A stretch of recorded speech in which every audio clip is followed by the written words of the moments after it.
Hello दोस्तों, क्या हाल है। तारीख 14 अक्टूबर 2024, दिन सोमवार, हिंदी तिथि द्वादशी। और आइए बात करते हैं आज के मुख्य समाचार में देश भर की तमाम बड़ी खबरों पर नजर डालते हैं। दोस्तों, आज के कुछ प्रमुख खबरों में देखेंगे सिगरेट पीने वालों के लिए टेंशन की खबर। सरकार ने इससे जुड़े एक प्रोडक्ट को बैन करने का फैसला किया है। वहीं दिवाली के त्योहार से पहले भारतीय स्टेट बैंक SBI के खाताधारकों के लिए भी अच्छी खबर आई है। वहीं देखेंगे ऑप्शन ट्रेडिंग के लॉस से रिटेल निवेशकों को बचाने के लिए NSE की तरफ से बड़ा कदम उठाया गया। All India medical association FAIMA ने देश भर में अस्पताल बंद करने की चेतावनी भी दी। बिजली विभाग की तरफ से भी एक नया नियम जारी किया गया। वहीं PM आवास योजना की सब्सिडी सरकार वापस ले सकती है, नया निर्देश जारी हुआ। और दिवाली पर घर जाने वालों के लिए भी गुड न्यूज, हवाई किराए में 25% तक की कटौती हुई। और भी जानेंगे दोस्तों आज के मौसम समाचार, मार्केट न्यूज अपडेट, सरकारी नौकरियों की जानकारी समेत 50 बड़ी महत्वपूर्ण काम की खबरों पर नजर डालते हैं फटाफट से। देखिए दोस्तों, एक तो इतिहास में आज के दिन हमारे देश में सामूहिक धर्म परिवर्तन की सबसे बड़ी घटना हुई। भारतीय संविधान के निर्माता डॉक्टर भीमराव अंबेडकर ने अपने 3.5 लाख से भी ज्यादा समर्थकों के साथ बौद्ध धर्म अपना लिया था, हिंदू धर्म छोड़कर। 14 अक्टूबर 1956 को, आज ही के दिन, है ना। चलिए आगे बढ़े खबरों में। देखिए आप, सरकार का प्लान, अब गाँव के विकास में बाधा नहीं बनेगी भाषा। पंचायती राज मंत्रालय की तरफ से बड़ा कदम उठाया गया है और इसके तहत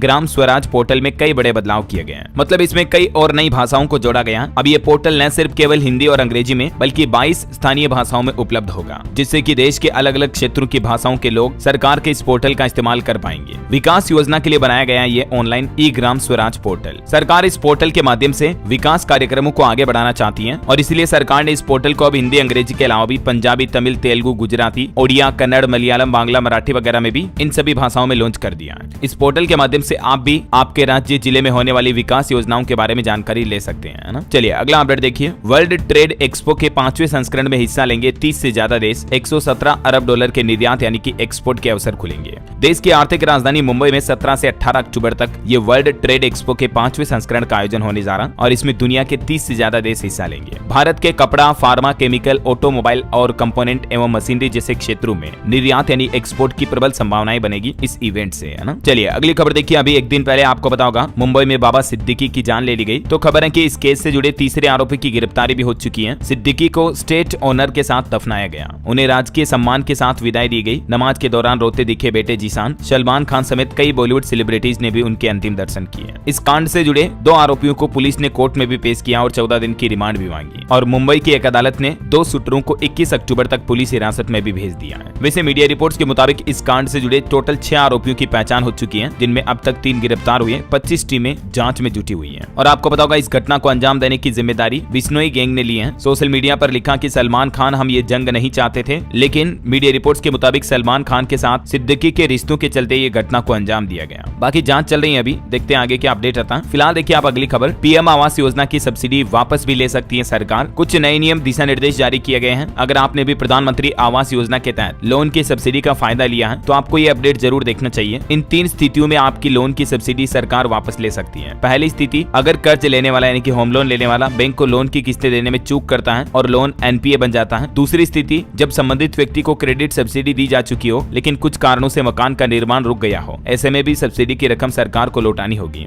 और तीसरी स्थिति, मकान के इस्तेमाल का प्रमाण पत्र जमा नहीं करने पर भी सरकार सब्सिडी वापस ले सकती है। तो प्रधानमंत्री आवास योजना का फायदा लेने वाले लोग इन बातों का जरूर ध्यान रखें और परिवार में पूरी फैमिली में किसी एक ही व्यक्ति को सब्सिडी का फायदा मिलेगा। ऐसा नहीं कि पति ने अलग से मकान बनाया, पत्नी ने बनाया, बच्चे ने बनाया तो सभी को नहीं मिलेगा ना। चलिए अगली खबर देखिए। दुनिया के सबसे ताकतवर रॉकेट स्टारशिप का 5वां टेस्ट कामयाब हुआ। एलन मस्क की कंपनी को यह बड़ी सफलता मिली है। बूस्टर 96 किलोमीटर ऊपर जाकर अपने लॉन्च पैड पर वापस लौटा। वहीं खबर देखिए, पाकिस्तान में SCO समिट के लिए तैयारियां शुरू हुई। इस्लामाबाद को बंद करने का फैसला लिया गया। हमारे भारत से भी विदेश मंत्री S जयशंकर 15-16 अक्टूबर को पाकिस्तान में शंघाई कोऑपरेशन ऑर्गेनाइजेशन यानी SCO समिट में हिस्सा लेने के लिए जा रहे हैं। चलिए खबर देखिए। ओला के ग्राहकों को रिफंड के मिलेंगे अब ज्यादा ऑप्शन। मनमानी पर CCPA सख्त हुआ। मोबाइल ऐप में भी ये बदलाव होंगे। दरअसल हाल ही में केंद्रीय उपभोक्ता संरक्षण प्राधिकरण को ओला की तरफ से कई सारे ग्राहकों की शिकायतों के बाद जो कुछ निर्देश जारी किए थे, उसके बाद अब ओला कंपनी का प्लान है कि रिफंड में आपको पैसा चाहिए या कूपन, ये कस्टमर खुद तय करेगा। सरकार ने ओला कैब से ये ऑप्शन देने को भी कहा है। कंपनी के खिलाफ 2000 से भी ज्यादा शिकायतें मिली, तो अब ओला को यह नया प्लान अपनाना होगा। ये देख सकते हैं आप ओला कंपनी को सरकार द्वारा जारी आदेश की मुख्य बातें भी। चलिए स्टूडेंट के लिए अपडेट है। स्वयं जुलाई 2024 के लिए ऑनलाइन रजिस्ट्रेशन शुरू हो चुके हैं। 7 से 15 दिसंबर तक होंगे एग्जाम। NTA का जो ये स्वयं पोर्टल है, इस पर ऑनलाइन रजिस्ट्रेशन भी शुरू हो चुके हैं। तो कैंडिडेट्स इस ऑफिशियल वेबसाइट पर जाकर रजिस्ट्रेशन कर सकते हैं। इसके बारे में कुछ डिटेल्स आप देख सकते हैं स्क्रीन पर। चलिए ऑटो इंडस्ट्री से खबर देखिए। सिट्रोएन बेसाल्ट भारत की सबसे सेफ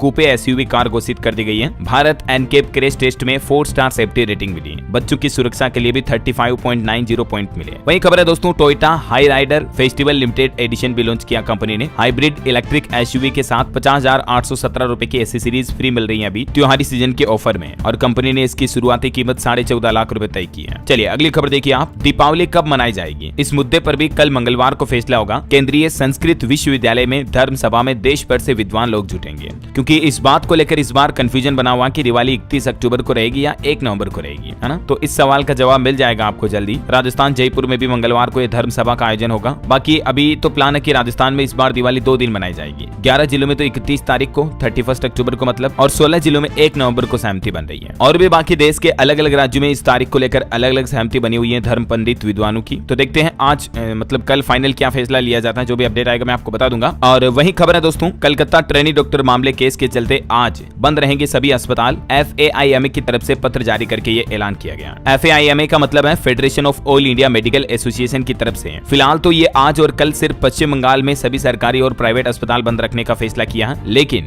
FAIMA की तरफ से ये भी चेतावनी दी गई है कि अगर बंगाल सरकार डॉक्टरों की मांगे नहीं मानती है तो देश भर के अस्पतालों में भी स्वास्थ्य सेवाएं बाधित रह सकती हैं। मतलब देश भर के अस्पतालों को बंद रखने का और डॉक्टरों के हड़ताल पर उतरने का खुला अलर्ट जारी किया है FAIMA ने पश्चिम बंगाल सरकार के लिए, क्योंकि अभी कई दिनों से डॉक्टर हड़ताल पर हैं, लेकिन बंगाल सरकार उनकी मांगे मानने को तैयार नहीं हो रही है। इसीलिए 14-15 अक्टूबर को बंगाल समेत देश भर के कई जगहों पर अस्पताल वगैरह बंद रह सकते हैं, ना, क्योंकि ये कलकत्ता कांड पर FAIMA ने इलेक्ट्रिक सर्विस शट डाउन करने की भी घोषणा की है। कहा कि आज 14 अक्टूबर को इलेक्टिव और OPD सर्विस बंद करने का ऐलान किया है। देश भर के कई RDA ने भी इस बंद का समर्थन किया है, और बाकी अब आज सरकार का रुख देखने के बाद FAIMA आगे की प्लानिंग तय करेगा, है ना। चलिए अगली खबर देखिए, खेल जगत से भारत के लिए अच्छा अपडेट है। भारत को Asian table tennis women's double में पहला मेडल मिला है। अहिका सुतीर्था ने ब्रॉन्ज मेडल दिलाया। 52 साल में पहली बार भारत को इस खेल में कामयाबी मिली है। वहीं वीमेंस वर्ल्ड कप में ऑस्ट्रेलिया ने भारत को हरा दिया है। 9 रन से हारकर सेमीफाइनल की उम्मीदें लगभग खत्म हुई भारत की। हरमनप्रीत ने 50 भी लगाई। फिर भी महिला खिलाड़ियों ने इस बार काफी अच्छा परफॉर्मेंस किया है। हार जीत तो एक खेल का हिस्सा है। चलिए अगली खबर देखिए दोस्तों, आसमान में गुलने लगा जहर। अभी बीते दशहरे पर आतिशबाजी हुई, इस वजह से दिल्ली में प्रदूषण काफी ज्यादा बढ़ गया। 224 दर्ज किया गया AQI, और अब हवा खराब हो चुकी है दिल्ली की फिर से। और वहीं देखिए एक बड़ा बदलाव, देश के 19 एम्स में एक साथ पढ़ाई करेंगे मेडिकल छात्र। केंद्र सरकार की तरफ से यह बड़ा फैसला लिया गया। अन्य केंद्रीय अस्पताल भी इस पहल में जुड़ेंगे। केंद्रीय स्वास्थ्य मंत्रालय के संयुक्त निदेशक दिनेश कुमार की तरफ से एक आदेश जारी किया गया, और इसमें कहा कि 6 सदस्यीय समिति की सिफारिश के आधार पर स्मार्ट क्लासरूम की तरह चिकित्सा शिक्षा को भी अब बढ़ावा दिया जाएगा। और इसके तहत दिल्ली एम्स नोडल केंद्र में रहेगा, जो कि ई-लर्निंग से जुड़ी पाठ्य सामग्री को एकत्रित करेगा। और मेडिकल की पढ़ाई कर रहे छात्रों को अब एक ही समय पर देश के 19 एम्स में एक साथ पढ़ाई करने का मौका मिलेगा। ये केंद्र सरकार की तरफ से नेटवर्क स्थापित करके एक नया प्लान बनाया गया, जिसके तहत 3D एनिमेशन से बच्चों को बीमारियां, इनके इलाज, मानव शरीर संरचना के बारे में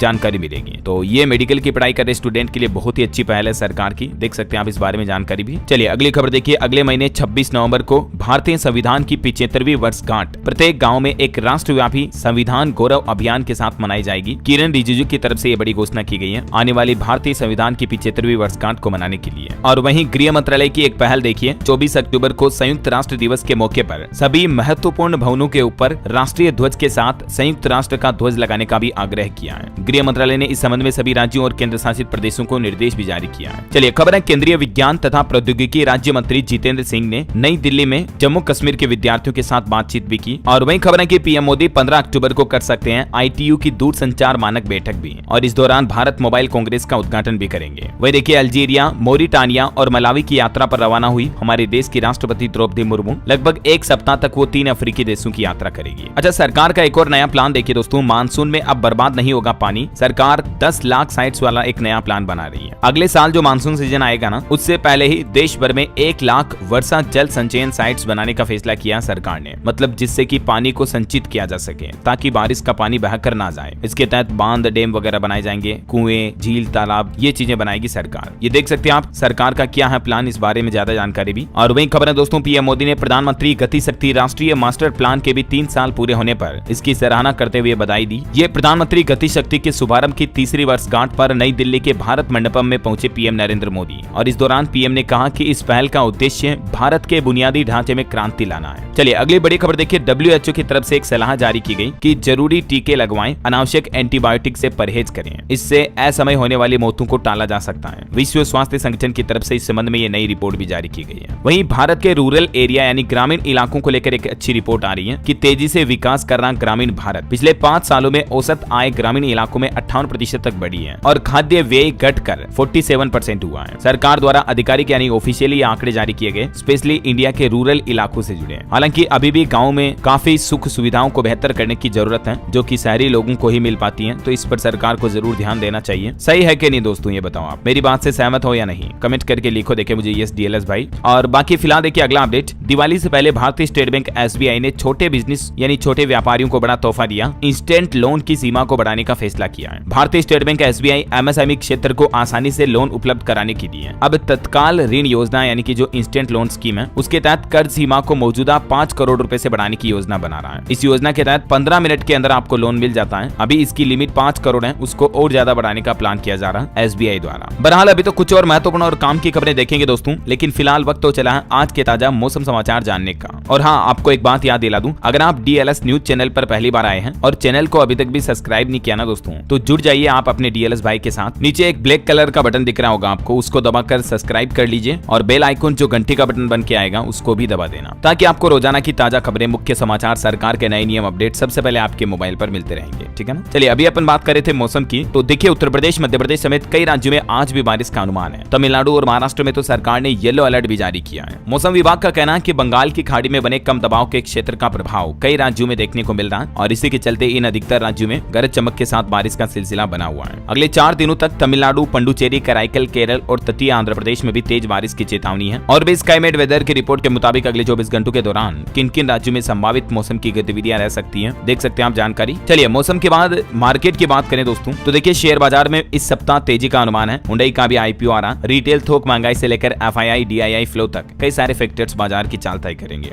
लेकिन मार्केट सेलिंग साइड में भी जा सकता है। इसके पीछे कुछ वजह ये भी है क्योंकि आज 2-3 दिन की छुट्टियों के बाद सोमवार को जो स्टॉक मार्केट ओपन होने जा रहा, इससे पहले खबर आई कि भारत से पैसा निकालकर चीन जा रहे हैं विदेशी निवेशक। अक्टूबर महीने में ही अब तक 59,000 करोड़ रुपए से ज्यादा के घरेलू शेयर बेचे हैं और अभी फॉरेन इन्वेस्टर इंडिया के स्टॉक मार्केट से एग्जिट कर रहे हैं। ये वजह की भारतीय बाजार में गिरावट देखने को मिल रही है। एफपीआई ने अब तक 58,711 करोड़ के शेयर बेचे। अच्छा, एक और खबर है, ओएनजीसी आंध्र प्रदेश, झारखंड और गुजरात में मिनी संयंत्रों से निकालेगी एलएनजी गैस। तो ये ओएनजीसी के स्टॉक पर आज सोमवार को नजर रखें, इसके बढ़ने की उम्मीद है। वहीं टीसीएस का मार्केट कैप भी 35,000 करोड़ से ज्यादा का गिरा। भारत की टॉप 10 कंपनियों में से 7 कंपनियों की वैल्यूएशन पिछले सप्ताह में लगभग 1.25 लाख करोड़ कम हुई। और बाकी सोना चांदी के रेट तो अपडेट हुए नहीं, कल छुट्टी थी। तो चलिए अब अपन आगे बढ़ते हैं खबरों में। देखिए आप 108 देशों की 12,000 छात्राएं जानेंगी अंतरिक्ष का ज्ञान, उपग्रह लॉन्च करने में भी मदद होगी। दरअसल aerospace startup space kids India ने छात्राओं में अंतरिक्ष विज्ञान के प्रति रुचि जगाने के लिए वैश्विक मिशन शक्ति सेट लॉन्च किया है और इस मिशन के तहत छात्राओं को अंतरिक्ष विज्ञान के बारे में प्रशिक्षित किया जाएगा। इसके बाद छात्राओं की मदद से इसरो के चंद्रयान 4 मिशन के तहत एक उपग्रह भी लॉन्च किया जाएगा। कंपनी के मुताबिक राष्ट्रपति द्रौपदी मुर्मू अगले महीने नवंबर में शक्ति सेट के आधिकारिक पोस्टर का अनावरण भी करेगी। चलिए खबर है, आंध्र प्रदेश में बनेगी नई मिसाइल परीक्षण रेंज। सुरक्षा कैबिनेट समिति ने प्रस्ताव को भी मंजूरी दी है। भारत सरकार के सुरक्षा मामलों की कैबिनेट समिति ने मंजूरी दी।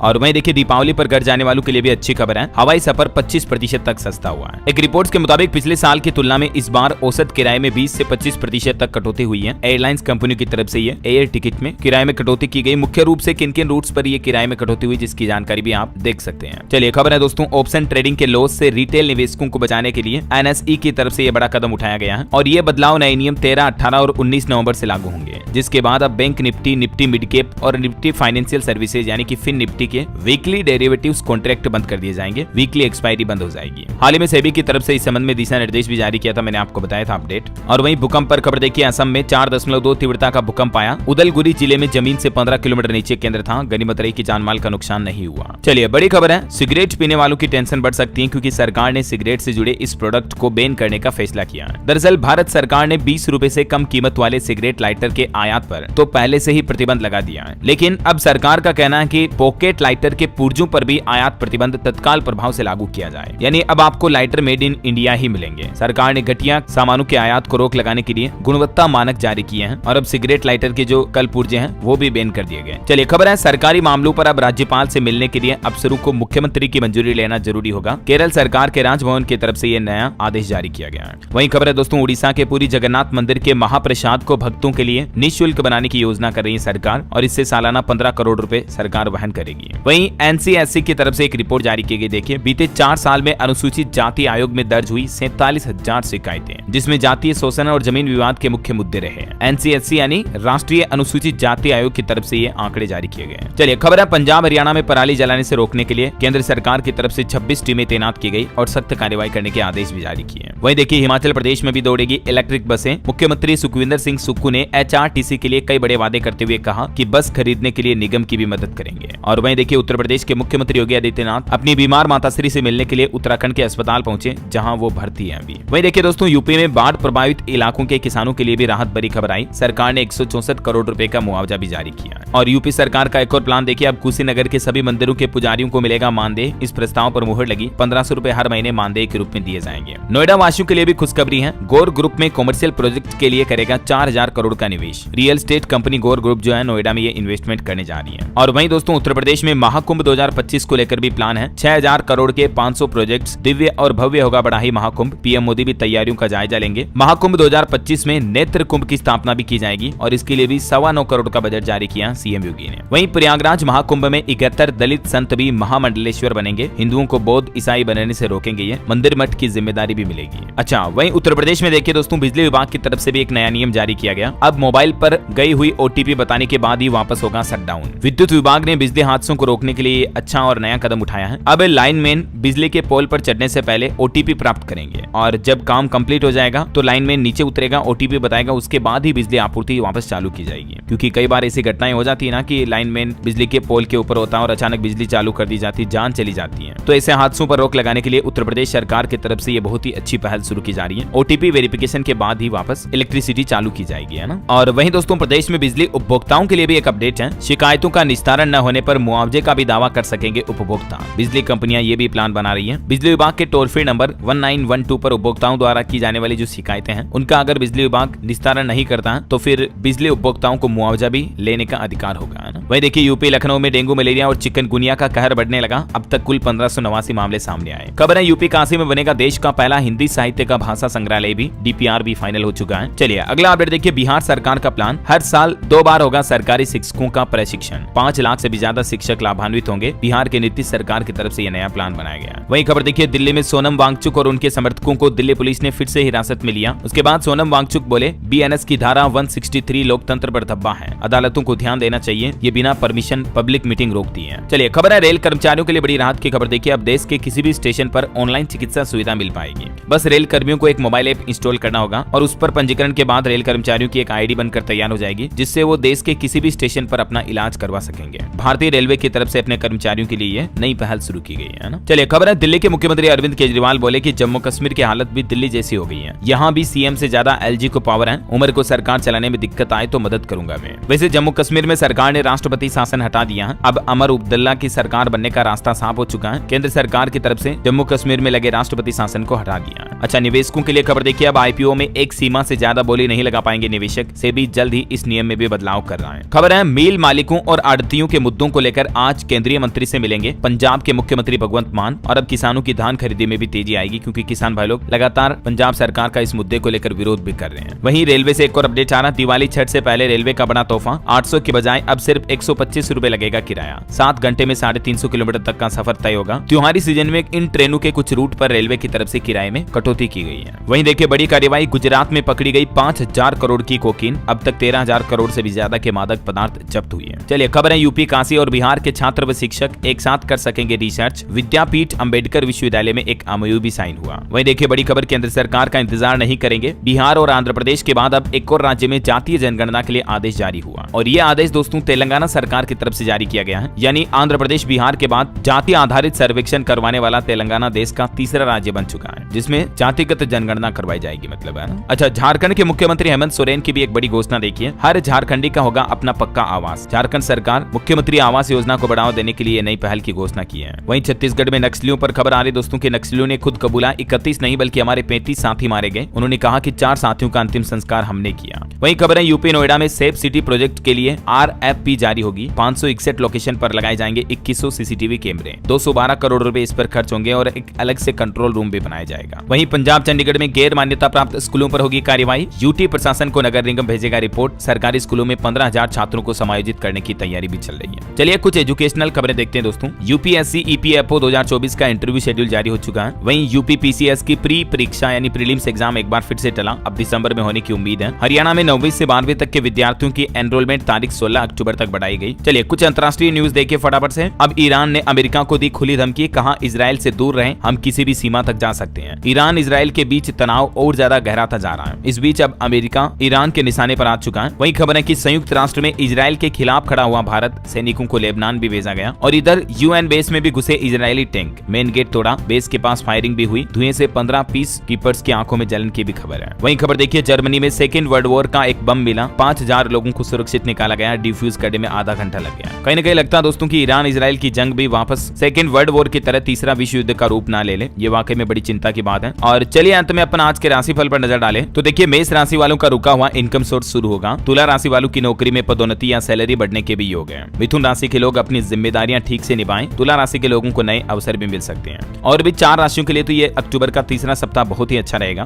कुछ और राशियों का राशिफल भी आप स्क्रीन पर देख सकते हैं। और हाँ दोस्तों, आप मुझे कमेंट करके बताइए कि यूपी में महाकुंभ 2025 का आयोजन कितने सालों बाद हो रहा है। कमेंट में लिखना। आपको सही जवाब देने वाले लोगों को रैंडमली सेलेक्ट होने पर डीएलएस न्यूज टीम की तरफ से एक शानदार सरप्राइज गिफ्ट जीतने का मौका मिलेगा। और इसी के साथ ही अगर आपको वीडियो अच्छा लगा तो इसे लाइक करना, शेयर भी करना। डीएलएस न्यूज चैनल को सब्सक्राइब करके बेल आइकन जरूर दबा देना, रोजाना ऐसी इन्फॉर्मेटिव काम की खबरें देखते रहने के लिए। जय हिंद, जय भारत, वंदे मातरम।